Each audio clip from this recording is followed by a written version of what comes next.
এই বুখারীর বর্ণনা, মদিনাওয়ালা নবী একদিন সাহাবায়ে কেরাম নিয়ে বয়ান করে, ও সাহাবায়ে কেরামেরা, বনি ইসরাইলের মধ্যে তিনজন লোক ছিল। বনি ইসরাইলের মধ্যে একজন হলো কুষ্ঠরোগী, আর একজন টাক মাথা, আর একজন হলো অন্ধ। একজনের পুরা বডির মধ্যে শ্বেত রোগে ভরপুর হয়ে গেছে, কুষ্ঠরোগী সে। তার শরীরের মধ্য থেকে দুর্গন্ধ আসে। ওই আল্লাহর বান্দার দরবারে আল্লাহ পাক রব্বুল আলামিন একদিন ফেরেশতা পাঠায়া দিলেন, ও ফেরেশতা, যাও যাও আমার ওই তিন বান্দার দরবারে তুমি যাও না পরীক্ষা করার জন্য। যখন তিনজন বান্দার দরবারে একজন ফেরেশতা পাঠায়া দিল, প্রথমত কুষ্ঠরোগীর দরবারে চলে আসলো ফেরেশতা।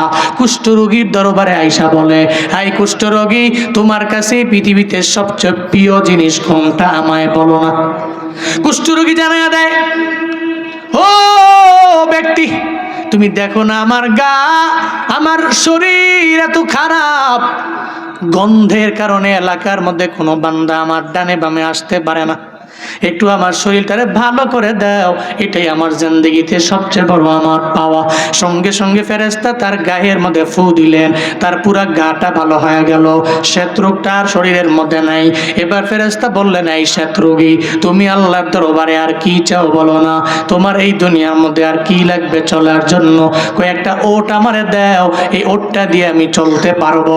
ওট দেওয়া হলো, এটা গর্ভবতী ওটটা দেওয়া হয়।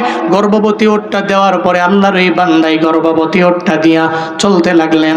এবার ফেরেশতা চলে গেলেন, নবীজি বলতেছে, ফেরেশতা চলে গেলেন। এবার ওই যেই লোকটার মাথার মধ্যে চুল নাই, টাকলা, টাকলার দরবারে যা কয়, এই টাকলা মাথায় চুল নাই, তুমি রবের দরবারে কি চাও, প্রিয় বস্তু কোনটা? কয়, আমার মাথার মধ্যে চুল নাই, এলাকার মানুষগুলো আমারে দেখলেই টাকলা কয়, আমার মাথার মধ্যে চুল গজানোর ব্যবস্থা করে দাও। ফেরেশতা একটা ফু দিলেন, আর হাত দিয়া রবের দরবারে দোয়া করতে দেরি, তার মাথার মধ্যে চুল উঠতে আর দেরি নাই। এরপরে তারা বললেন, কি চাও এই জগতে? কই, চাই আমি একটা গরু। কি চায়? গরু। একটা গর্ভবতী গরু তারা দিয়ে দিলেন ফেরেশতা। এরপরে সে চলে গেলেন এমন ব্যক্তির কাছে, যে ব্যক্তি অন্ধ, চোখে দেখে না। আছে না নাই? এই সমাজে অন্ধ ব্যক্তি নাই? আহা, এই ব্যক্তির মতো, এই ব্যক্তির মতো এত এই দুনিয়া বিমুখ, আরে দুনিয়া না দেখনেওয়ালা ব্যক্তি পৃথিবীতে কেউ হতে পারে না। তো অন্ধ, আসমান দেখে না, জমিন দেখে না, মা দেখে না, বাপ দেখে না, ছেলে দেখে না, মেয়ে দেখে না, কাউরে দেখে না, এমন এক অন্ধ ব্যক্তির দরবারে গেলেন। আর যা বললেন, আয় তুমি কি চাও? আমি তো অন্ধ, আমার ভালো করে দাও। চোখের মধ্যে হাত বোলালেন, সঙ্গে সঙ্গে তার চোখটা ভালো হয়ে গেল। বলেন না সুবহানাল্লাহ। এরপর কই, তুমি কি চাও? আমার একটা বকরি দাও, ছাগল দাও, এটাই চলবে আমার। একটা ছাগল তাকে দেওয়া হলো। এবার এই গর্ভবতী ছাগল দিয়া ফেরেশতা তিনজনের তিনটা দিল। শ্বেতরোগীরে দিল কি? ওট। আর যে টাকলা তারা কি দিল? গরু। আর যার যে অন্ধ তারা কি দিল? ছাগল। তিনজনের তিনটা দিয়া ফেরেশতা চলে গেল। কয়েকদিন পরে গর্ভবতী বাচ্চাদের সবগুলো দিছে না? গর্ভবতী ওট, গর্ভবতী গরু, গর্ভবতী ছাগল, সবগুলো বাচ্চা দিয়া এক একজন পুরা মাঠ ভর্তি গরু, মাঠ ভর্তি ওট, মাঠ ভর্তি ছাগল। কে দিছে? বলেন না, কে দিছে? আল্লাহ কয়, ফেরেশতা একটু পরীক্ষা করব, যাও না। এই যে মাঠ ভর্তি ওট বান্দারে আমি দিলাম, মাঠ ভর্তি গরু বান্দারে আমি দিলাম, মাঠ ভর্তি ছাগল বান্দারে আমি দিলাম, যাও না একটু পরীক্ষা করবো। আল্লাহ পাক পাঠিয়ে দিলেন।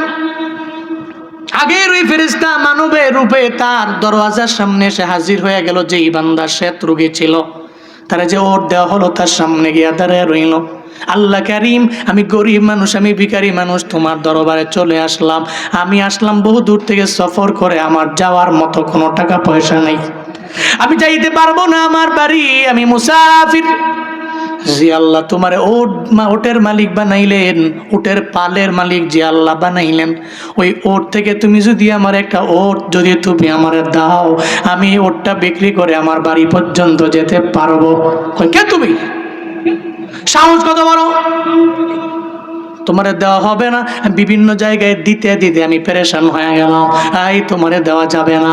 ফেরেশতা কয়, ও বান্দা, কয়েকদিন আগেই না তুমি শ্বেত রোগী ছিলে, দুনিয়ার কেউ তোমার ডানে বামে ছিল না, তোমার পুরা বডিটায় গন্ধে ভরা ছিল, তোমারে কেউ দেখার জন্য আসতো না।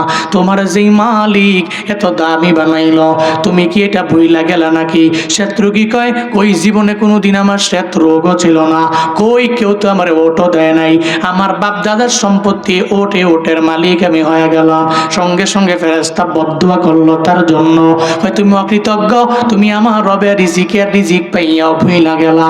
এরপরে উনি চলে গেলেন, বদদুয়া দিয়ে চলে গেলেন ওই টাকলার দরবারে। আর যা বলেন, ও ধনী,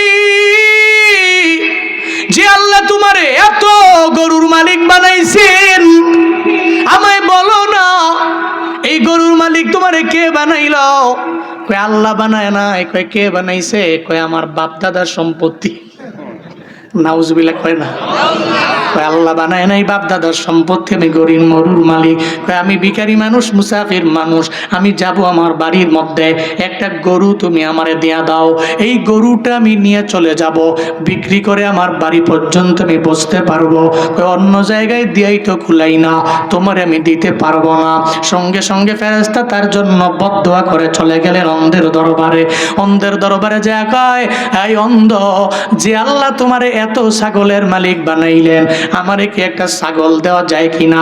আমি এই ছাগলটা বিক্রি করে আমার বাড়ি পর্যন্ত আমি যেতে পারবো। অন্ধ লোকটা কয়, একটা ছাগল কেন, দুইটা ছাগল কেন, তিনটা ছাগল কেন, যতগুলা মন চায় ততগুলা নিয়ে যাইতে পারো।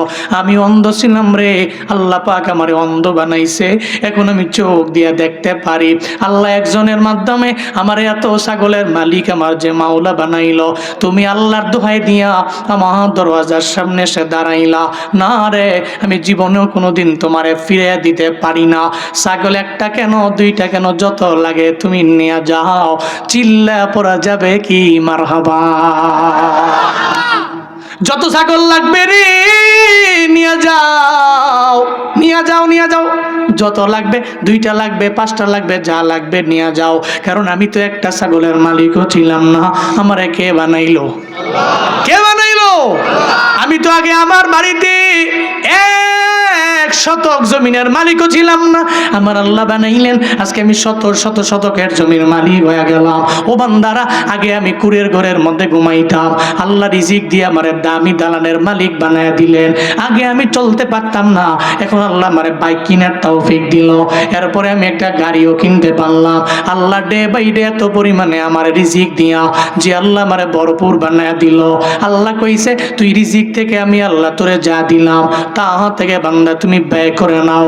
এবার ওই শ্বেত রোগীর দরবারে যাওয়ার পরে সে বদদুয়া পাইল, টাকলার দরবারে যাওয়ার পরে সে বদদুয়া পাইল, আর ছাগলের মালিক অন্ধ লোকটার দরবারে যাওয়ার পর ফেরেশতা জানায় দেয়, না রে আমার লাগবে না, বরং আমি তো আসছি ওই বান্দা যে তোমার দরবারে আগেও আসছিলাম, আমি তোমার চোখে হাত বুলাইলাম, তোমার অন্ধ তুমি ছিলা, সঙ্গে সঙ্গে তোমার চোখটা ভালো হয়ে গিয়েছিল।